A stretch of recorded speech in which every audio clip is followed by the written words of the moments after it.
Le Seigneur soit avec vous. Et avec votre esprit. Évangile de Jésus-Christ selon saint Marc. Gloire à toi, Seigneur. En ce temps-là, Pierre se mit à dire à Jésus, « Voici que nous avons tout quitté pour te suivre. » Jésus déclara, « Amen, je vous le dis, nul n'aura quitté à cause de moi et de l'Évangile une maison, des frères, des sœurs, une mère, un père, des enfants ou une terre sans qu'il reçoive en ce temps déjà le centuple. Maison, frères, sœurs, mères, enfants et terre avec des persécutions et dans le monde à venir la vie éternelle. Beaucoup de premiers seront derniers et les derniers seront premiers. » Acclamons la parole de Dieu. Louange à toi, Seigneur Jésus. Cet évangile est la suite de celui du jeune homme riche dont nous avons médité hier lundi.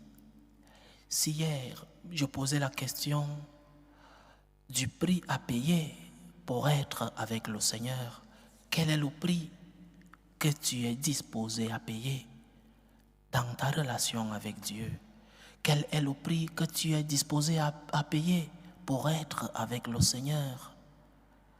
Quel est le prix si le Seigneur te demandait un prix grand pour être avec lui? Serais-tu prêt à lui dire, « Seigneur, me voici » ? Aujourd'hui, posons la question d'une autre manière. Et celle-ci, c'est Saint Pierre qui nous en inspire. Que gagnons-nous en suivant le Christ? Si le jeune homme riche d'hier posait la question, que puis-je faire pour hériter le royaume de Dieu? Aujourd'hui, Pierre pose la question, et nous qui avons tout laissé, comme s'il voulait dire, qu'allons-nous gagner? Que gagnons-nous en te suivant? Quel est le gain que nous recevrons lorsque nous serons avec toi? En d'autres termes, à quoi sert la foi? À quoi nous sert-il de suivre le Christ? Une question qui peut paraître facile à répondre. À quoi me sert la foi? Mais une question dans la vie pratique qui n'est pas si facile que ça. Parce que la question elle-même, je crois qu'elle est légitime. Mais elle indique dans le fond un égoïsme. Quelqu'un se poserait-il la question, à quoi me sert-il d'avoir des enfants? Quelqu'un se poserait-il la question, qu'est-ce que je gagnerais en me mariant avec cette personne? Peut-être des personnes se poseraient ces questions, mais ces questions indiqueraient un fond d'égoïsme, un manque d'amour. En amour, il n'y a pas de calcul. En amour, l'amour pour Dieu, la suite du Christ n'a pas de calcul. Ce qui doit exister dans nos cœurs, dans notre relation avec Dieu, ce n'est que de la gratitude, pas de calcul, pas ce que je vais recevoir lorsque je suivrai le Christ. Que vais-je recevoir lorsque je vais prier? Que vais-je recevoir lorsque je vais respecter les commandements de Dieu? C'est une foi basée sur l'intérêt, sur l'égoïsme. La question que nous devons nous poser, c'est qu'est-ce que je peux faire pour aimer le Seigneur chaque jour de ma vie? Qu'est-ce que je peux faire pour avoir une relation avec mon Dieu basée sur la gratitude, sur la reconnaissance? Seigneur, je ne suis pas avec toi pour ce que tu vas me donner. Je suis avec toi pour ce que tu m'as déjà donné. Parce que le Seigneur, oui, nous a déjà remplis de son amour. Il est amour. Il nous a aimés en premier. Saint Jean l'a si bien dit, il a si bien expérimenté. Le Seigneur nous a déjà aimés en premier. Et c'est cela même l'essence du christianisme. L'amour de Dieu en premier. cet amour d'aller qui a besoin d'une réponse. L'amour en retour, c'est l'essence du christianisme. L'incarnation de notre Seigneur, c'est l'amour de Dieu pour les hommes. Il t'a déjà tout donné. Seigneur, je ne veux pas être avec toi pour ce que je reçois de toi. Je ne veux pas être avec toi pour ce que tu vas me donner, parce que tu m'as déjà tout donné, Seigneur. Action de grâce. C'est le centre de notre foi. Eucharistie, action de grâce. Dieu nous a aimés en premier et nous devons aimer Dieu comme une réponse de vie et une réponse de devoir. C'est une obligation, c'est un devoir. L'amour que nous devons à Dieu est une obligation. J'ai le devoir d'aimer Dieu, j'ai le devoir de fonder ma relation avec Dieu dans la gratitude. Ce n'est pas une option, ce n'est pas un conseil que le Seigneur nous donne, c'est un devoir. Parce que le Seigneur nous a déjà aimés en premier. Tu lui dois une réponse. Peut-être qu'il ne recevra pas de toi la réponse qu'il mérite de recevoir, parce que tu es faible, parce que tu as tes misères, parce que tu as tes faiblesses.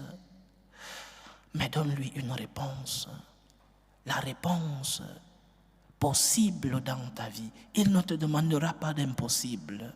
Le Seigneur notre Dieu n'est pas un Dieu cruel ou avec un marteau derrière toi pour te frapper chaque fois que tu tombes. Ce n'est pas celui-là le Dieu chrétien. Le Dieu chrétien est celui qui te demande le possible. Aime le Seigneur. Aimer n'est pas une option pour nous les chrétiens. Aimer, c'est un devoir. C'est une obligation. Première obligation envers Dieu. Aimer Dieu est la première obligation de l'homme. Il t'a aimé en premier. Tu as expérimenté son amour dans ta vie et tu continues de l'expérimenter. Peut-être que tu es malade aujourd'hui, mais un jour, tu as été en santé. As-tu remercié le Seigneur? Peut-être que tu as perdu ton emploi aujourd'hui. Un jour, tu as eu un emploi. T'es-tu souvenu du Seigneur? Peut-être que les choses vont mal dans ta vie, une grande tempête dans ta vie. Mais un jour, le vent a été si doux dans ta vie.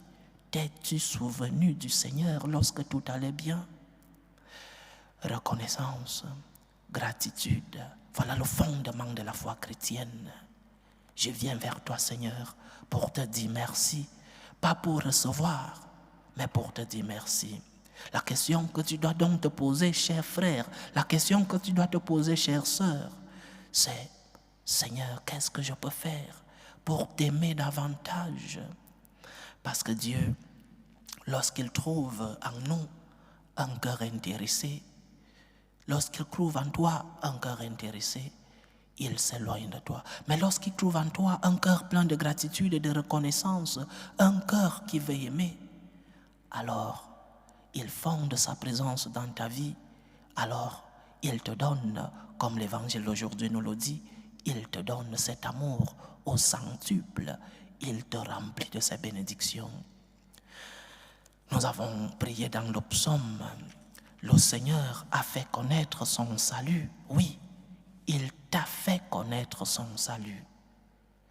Il t'a fait expérimenter son amour. Il t'a démontré son salut dans ta vie.